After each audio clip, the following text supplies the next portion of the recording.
speaking of the Chicago Cubs, they're hot. The Chicago Cubs are really, really hot. So I wanted to bring in somebody that covers the Cubs. Herb Lawrence joins me today. Herb, what's up, man? Thanks for joining me. Thanks for having me on, Ben. It's awesome to be here. Of course, man. Thank you. So one thing I wanted to ask you about this team is coming into the season, we didn't really know where this team stood. You know, Darvish is gone.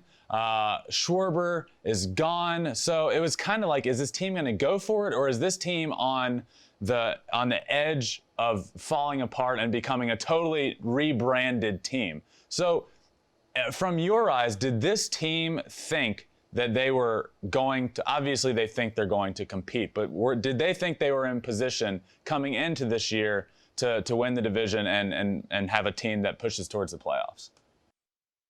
Jed Hoyer and David Ross said all those things. They're like, yeah, we lost some players, but we're here to compete for the NL Central. One last go around with the core four. So, yeah, they thought they were going to compete this year in the NL Central. Most Chicago and most Cubs fans are like, no, you gave away your best pitcher. Kyle Schwarber is a 40 home run guy in a 162 season. So what are you going to replace those home runs? So this is a very surprising start for the Cubs to be this close to first place.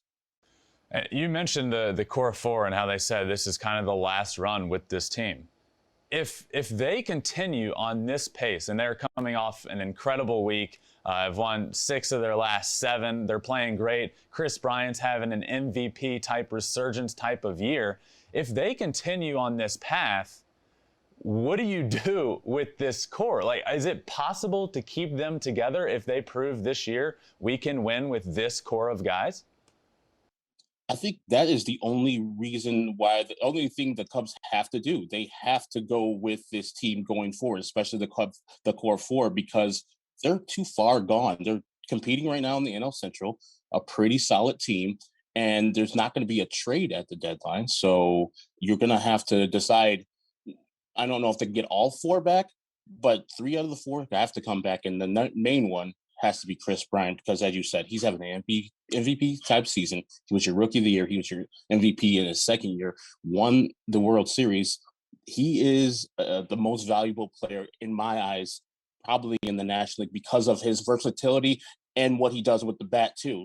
Like, he's played multiple positions and none more than 15 times and none less than 5. So he's played center, right, left, third, first, and he's played them all more than 5 times. This guy is a star, and Cub fans, so like, it's like a polarizing thing with him.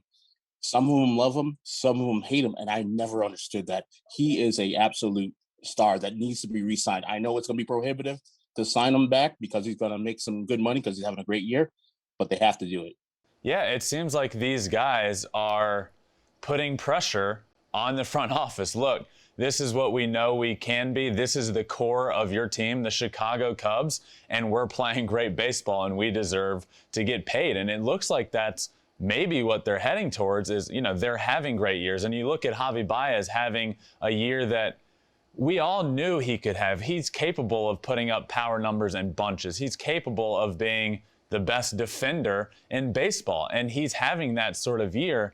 But I feel like the Cubs are such an interesting team, and correct me if I'm wrong here, but if at any moment this goes south and they go on a big losing streak right before the deadline, this team could be totally different, right? There's 3-4 pieces, big pieces that could be gone if they start to struggle.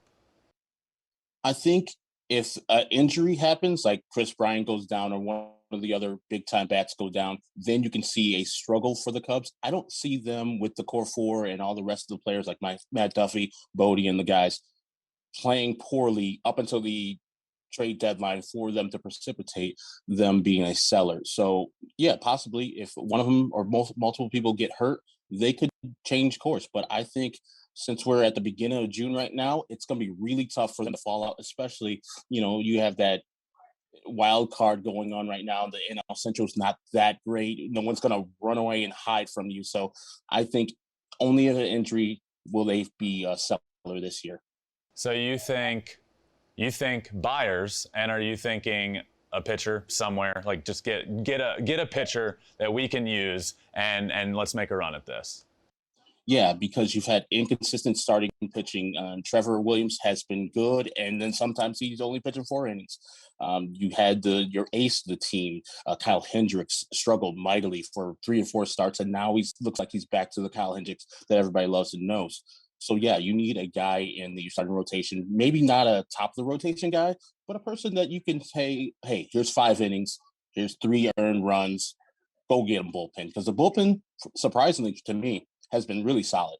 Yep, I totally agree. The resurgence, it's almost like we're getting Atlanta Braves Craig Kimbrell again. It's honestly been, and I like Kimbrell, and he's had his issues over the past few years with command and all that stuff, and it's honestly feeling right now like when Craig Kimbrell comes in the game, lights out, game over. Yeah, when he got signed initially, he was the best closer statistically in Major League Baseball history.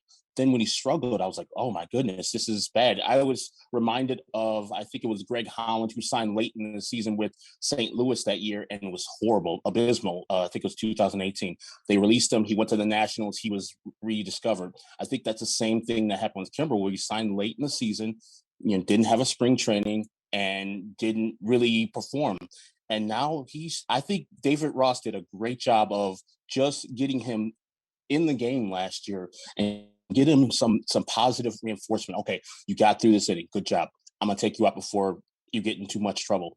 This year he's come back and he looks like the guy that has the confidence of, hey, I'm the best guy out here. There's no better closer out here in the history of the game. And I'm going to throw you this nasty fastball. I'm going to throw you this curveball and you're not going to hit it.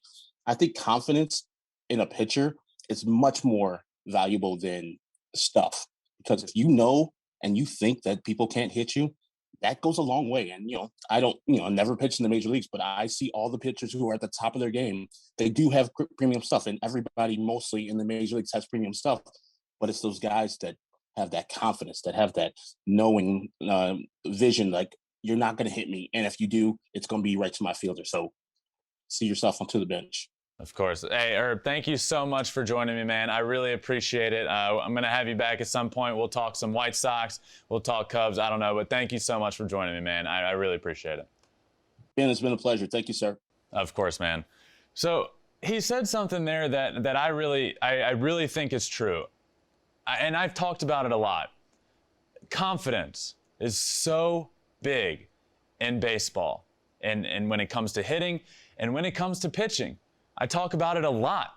And it seems the Cubs are playing with a lot of confidence. And he talked about it with Kimbrel, and he talked about something that I think is big for this team, and it's David Ross. And he said when Kimbrel was struggling, or when he'd come out of a game and do well, he would get that pat on the back. He would get that, hey, good job. That we needed you there. Way to get through it. And then he's doing that to all of these guys.